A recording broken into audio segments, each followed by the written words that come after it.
Welcome to showers of blessing. దేవుని కృపలో భద్రపరచబడి నూతన దినములో ప్రవేశించాం. ఈనాటి దేవుని వాగ్దానం, మీరు చేయు కార్యములన్నీయు ప్రేమతో చేయుడి. Let all that you do be done in love. 1 కొరింథీయులకు రాసిన పత్రిక 16వ అధ్యాయం 14వ వచనం. Praise God. ఈ నూతన దినములో దేవుడు మీ కొరకు సిద్ధపరచిన ప్రతి దీవెన ఆకాశపు వాక్యలు విప్పి మీ మీద కృంభరించునుగాక.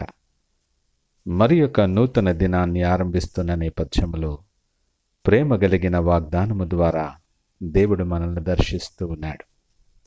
దేవుడు ప్రేమస్వరూపి. ప్రేమ దేవుని మూలముగా కలుగుతుంది.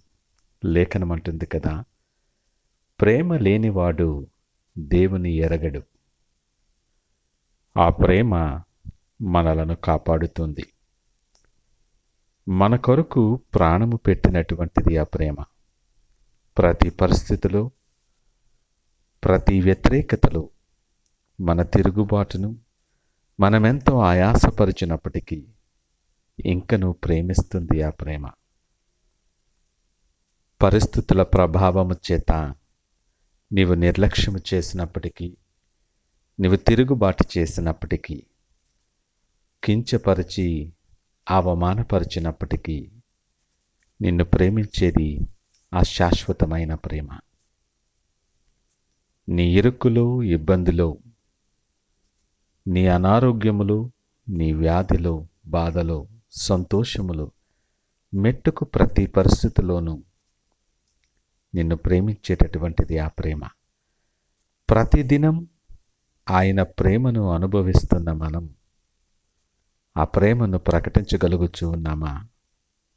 ఆ ప్రేమ నిజముగా మనలో పనిచేస్తూ ప్రభావితము చేయగలుగుతుందా నిన్ను? వాస్తవానికి ఈ దినము మనం ఏమై ఉన్నామో అది ఆయన ఉచితమైన కృప. ఇంత ప్రేమిస్తున్న దేవునికి, నీ కొరకు ప్రాణము పెట్టిన దేవునికి నీవేమి చేయగలుగుతున్నావు? ఆలోచన చేశావా? దేవుడు ఒక చిన్న మాట మనతో మాట్లాడుతున్నాడు. మీరు చేసే ప్రతి కార్యాన్ని ప్రేమతో చేయండి. దేవుని ప్రేమను ప్రకటించేలా, ఆయన ప్రేమను ప్రతిబింబించేలా మీరు జీవించండి అని పిలుపునిస్తూ ఉన్నాడు. లేఖనం అంటుంది, నీవెంతటి వాడవైనా, గొప్పవాడివి కావచ్చు, వివిధములైన నైపుణ్యతలు, విస్తారమైన జ్ఞానము కలిగిన వాడవైనా, నీవు బలవంతుడవైనా, అధికారము కలిగిన వాడవైనా, ప్రేమ లేనివాడవైతే వ్యర్థుడవు. ప్రేమ స్వప్రయోజనము ఆలోచన చేయదు. అపకారాన్ని మనసులో ఉంచుకోదు. అమర్యాదగా, డంబముగా ప్రవర్తించదు. సహనము కలిగి దీర్ఘకాలము సహించేదిగా ఉంటుంది. ఈ మాటలు వింటున్న ప్రియ దేవుని జనాంగమా, నీతో మాట్లాడుతున్న నీ దేవునైన యేసయ్య ప్రేమ అలాంటిదే. నీ కొరకు ప్రాణము పెట్టిన ప్రేమ ఆయనది. యోగ్యత లేని మనకు యోగ్యత ఇచ్చినటువంటి ప్రేమది. మన భారాన్ని అనుదినము భరించే ప్రేమ. నీ మీద కోపపడక క్షమించే దేవుని ప్రేమ అది. నీవు తృణీకరించి అవమానించిన, నిన్ను ఆదరించి హత్తుకుని నీ కొరకు ప్రాణము పెట్టిన ప్రేమది. వాస్తవానికి మనము ప్రేమించేమని కాదు, కానీ ఆయనే మొదట ప్రేమించాడు. ఇంత గొప్ప ప్రేమ కలిగిన మనస్సు మీరును కలిగి ఉండుండని లేఖనం మాట్లాడుతుంది.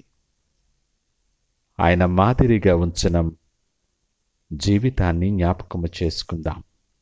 ఆయన ప్రతి మాటలో, ప్రతి కార్యములో, ఆజ్ఞలో, వాగ్దానములో ప్రేమ ఉన్నది. విడువని ఎడబాయని ప్రేమ అది. ఆయన నామము కలిగిన జనాంగముగా, ఆశీర్వాదమునకు వారసులుగా పిలువబడిన వారముగా ఆయనకు సాక్షులుగా ఆయన ప్రేమలో నిలిచియుండి చేసే ప్రతి కార్యాన్ని ప్రేమతో చేయమని పిలుపునిస్తూ ఉన్నాడు ఆయన.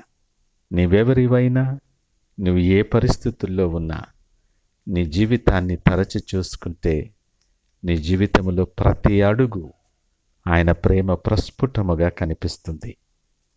మన జీవితంలో ఈ నూతన దినం ఆయన అనుగ్రహించిన అద్భుతమైన అవకాశం. ఈ ఆధిక్యతలో నిలుచున్న మనం ఆయన ప్రేమను ప్రకటిస్తూ ప్రతి కార్యాన్ని ప్రేమతో చేస్తూ ఆయన మహిమపరచటానికి సిద్ధపడదామా? ప్రార్థించుకుందాం.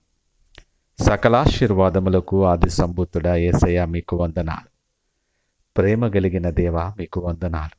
యోగ్యత లేనటువంటి మమ్ములను నీ ప్రేమ చేత యోగ్యులుగా మీరు నిలవబెట్టారు. ఈ దినము మేమేమై ఉన్నామో అది నీ ఉచితమైన కృపని, నీ ప్రేమ కార్యమని మీకు వందనాలు తెలియచేస్తున్నా. మీ మాట చొప్పున ఇది మొదలుకొని మీ ప్రేమను ప్రకటించే రీతిలో మేము చేయు ప్రతి కార్యాన్ని ప్రేమతో చేయగలగటానికి మమ్మలను సిద్ధపరిచి బలపరిచి మీరే మహిమ ఘనత ప్రభావాలు పొందుకోమని యేసు నామమున అడిగి వేడుకొనుచున్నాము తండ్రి. ఆమేన్. God bless you.